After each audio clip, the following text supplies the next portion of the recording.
اب میں آپ کو سیدنا عمر رضی اللہ عنہ کے الفاظ سناتا ہوں۔ آپ فرماتے ہیں کہ جب رسول اللہ صلی اللہ علیہ وآلہ وسلم نے خود کو اپنی وائف سے علیحدہ کیا ہوا تھا، تب میں نے ارادہ کیا کہ میں مسجد نبوی میں انٹر ہو جاؤں اور خود جا کے اس معاملے کی تحقیق کروں گا۔ تو آپ رسول اللہ کے گھر گئے تو وہاں پر انہوں نے باہر دیکھا کہ کچھ لوگ بیٹھے ہوئے ہیں اور کہہ رہے ہیں کہ رسول اللہ نے اپنے وائف کو طلاق دے دیا، اور چھوٹی چھوٹی کنکریاں اٹھا کے پھینک رہے ہیں۔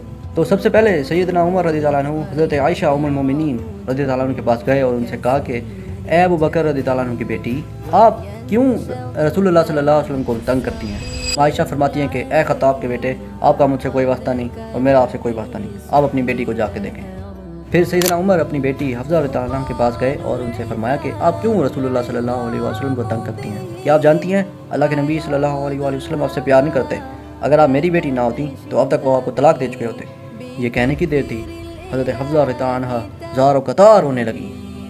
اس کے بعد حضرت عمر رضی اللہ عنہ نے ان سے پوچھا کہ رسول اللہ صلی اللہ علیہ وسلم کدھر ہیں؟ تو آپ نے فرمایا کہ اسٹور روم میں۔ تو پھر حضرت عمر ان کی طرف تشریف لے گئے اور جیسے ہی انٹر ہوئے کمرے کے اندر، اوپر والے نہیں، یہ ابھی نیچے ہی ہیں، دیکھا کہ رابعہ اوپر بیٹھا ہوا ہے۔ رابعہ خادم تھا رسول اللہ صلی اللہ علیہ وسلم کا، اس نے ٹانگیں لٹکا کے ایسے بیٹھا ہوا تھا۔ سیدنا عمر نے کہا کہ اے رابعہ، رسول اللہ صلی اللہ علیہ وآلہ وسلم سے میرے لیے اجازت مانگ۔ تو رابعہ نے نیچے دیکھا اور پھر سیدنا عمر کو دیکھا اور پھر واپس اپنی پوزیشن میں بغیر کچھ کہے بیٹھ گیا۔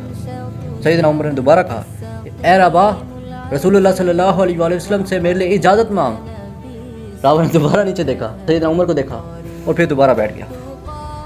اب تیسری دفعہ عمر ابن خطاب نے زور سے چلا کے کہا کہ اے رابعہ، رسول اللہ صلی اللہ علیہ وآلہ وسلم سے میرے لیے اجازت مانگ، اور مجھے لگتا ہے کہ رسول اللہ صلی اللہ علیہ وآلہ وسلم کا خیال ہے کہ میں یہاں حفصہ کے لیے آیا ہوں۔ اللہ کی قسم، اگر مجھے آپ حکم دے دیں کہ میں حفصہ کی گردن پہ ضرب لگاؤں تو میں یقیناً لگاؤں گا۔ یہ سننے کے بعد رابعہ نے نیچے دیکھا اور اشارہ کیا کہ آپ اوپر آ جائیں۔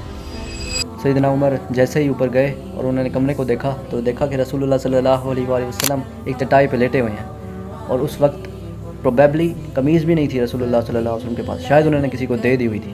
تو آپ نے اپنا نیچے والا گارمنٹ، وہ تو عربک میں تو جو کلچرل ڈریس ہوتا ہے وہ ڈیفرنٹ ہوتا تھا، تو انہوں نے اپنا جو نیچے والا گارمنٹ تھا وہ اپنے اس پہ بدن پہ لے لیا، اور پھر آپ نے دیکھا کہ رسول اللہ صلی اللہ علیہ وسلم کی سائڈز پہ سارے سائڈز پہ نشان تھے سارے اس چٹائی کی وجہ سے پڑے ہوئے تھے۔ آپ نے دیکھا ادھر ادھر آپ کے اسٹور روم میں چند کوئی ایسے 2.5-3 کلو جاؤ پڑا ہوا تھا، اور ساتھ میں کوئی ایسے اتنے ہی سیم اماؤنٹ میں کوئی پتے پڑے ہوئے تھے، چھوئی موئی کی طرز کا ایک پودا ہوتا ہے اس کے، اور ایک لیدر کا بیگ چھوٹا سا وہ لٹک رہا تھا سائڈ میں۔ آپ یہ رسول اللہ صلی اللہ علیہ وسلم کی اتنی سادگی دیکھ کر رو پڑے۔ روتا دیکھ کر رسول اللہ صلی اللہ علیہ وسلم نے پوچھا اے ابن خطاب، تمہیں کیا چیز رلاتی ہے؟ تو حضرت عمر نے فرمایا کہ یا رسول اللہ، یہ چٹائی آپ کے جسم پر نشان کر رہی ہے، میں کیوں نہ رہوں؟ ادھر میں دیکھتا ہوں کہ کیس و کسرا اپنی آسائش کی زندگی گزار رہے ہیں، خوشحال ہیں، اور آپ اللہ کے نبی، اللہ کے چوزن ون، چنے ہوئے، اب یہ آپ کا اسٹور روم ہے، ادھر تو میں کچھ چیزوں کے علاوہ کچھ دیکھتا ہی نہیں ہوں۔ رسول اللہ صلی اللہ علیہ وآلہ وسلم نے ان کو تسلی دی اور کہا کہ اے ابن خطاب، کیا تمہیں یہ بات مطمئن نہیں کرتی کہ ہمارے لیے آخرت میں خوشحالی ہے اور ان کے لیے اس دنیا میں خوشحالی ہے؟ تو ابن خطاب رضی اللہ عنہ نے کہا کہ جی کرتی ہے۔ اور پھر حدیث میں آ جاتا ہے کہ جب عمر بن خطاب انٹر ہوئے تھے تو انہوں نے رسول اللہ صلی اللہ علیہ وسلم کے چہرے پہ غصے کے نشان دیکھے تھے، سائنز آف اینگر۔ تو اب انہوں نے مین بات شروع کی کہ یا رسول اللہ صلی اللہ علیہ وآلہ وسلم، آپ کو آپ کی وائف سے کیا مشکل پیش آتی ہے؟ اگر آپ ان کو طلاق دینا چاہیں تو اللہ، اس کے فرشتے جبرائیل، میکائیل، میں اور ابو بکر اور سارے مومنین آپ کے ساتھ ہیں۔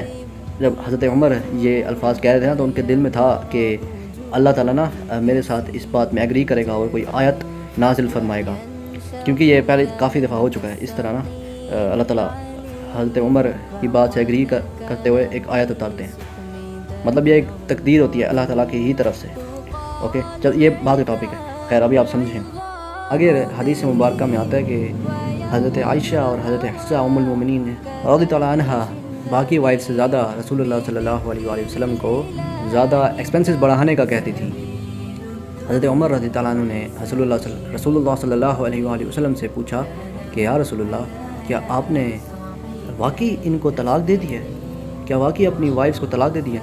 تو رسول اللہ صلی اللہ علیہ وسلم نے فرمایا کہ نہیں.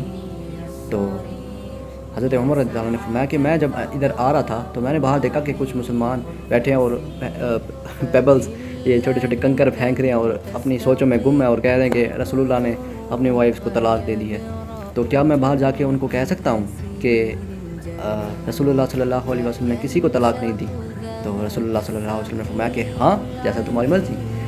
پھر آگے اس حدیث میں آتا ہے کہ میں تب تک رسول اللہ صلی اللہ علیہ وسلم سے بولتا رہا جب تک کہ رسول اللہ کے جو سائنز آف اینگر تھے وہ ختم ہو گئے اور ان کا موڈ ہیپینس میں تبدیل ہو گیا، اور جو نیچرل ٹرینکویلٹی ان کے اوپر ہمیشہ ہوتی تھی، سکون کی جو تاثرات جو ان کے ہوتے تھے فیس پر، وہ ویسے ہی نمایاں ہو گئے. اور پھر رسول اللہ صلی اللہ علیہ وآلہ وسلم لٹرلی ہنسے، اور آگے حدیث میں آتا ہے کہ رسول اللہ صلی اللہ علیہ وآلہ وسلم کے دندان مبارک سب بندوں میں سے زیادہ خوبصورت تھے. اب رسول اللہ صلی اللہ علیہ وسلم اور عمر بن خطاب رضی اللہ عنہ نیچے آئے.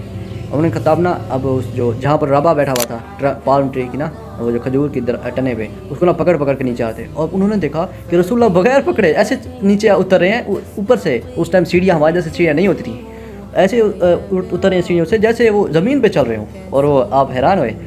آگے میرے حساب سے وہ جو الفاظ ہیں نا کہ ایٹ سچ ایز، تو وہ حضرت عمر شکر کر رہے تھے کہ رسول اللہ سکون میں آ گئے ہیں آپ. تو پھر اب نا جیسے ہی حضرت عمر نیچے آئے تو انہوں نے علی اعلان زوردار آواز میں کہا کہ رسول اللہ صلی اللہ علیہ وآلہ وسلم نے کسی کو طلاق نہیں دی. اور پھر سورہ نساء آیت نمبر 83 نازل ہوئی.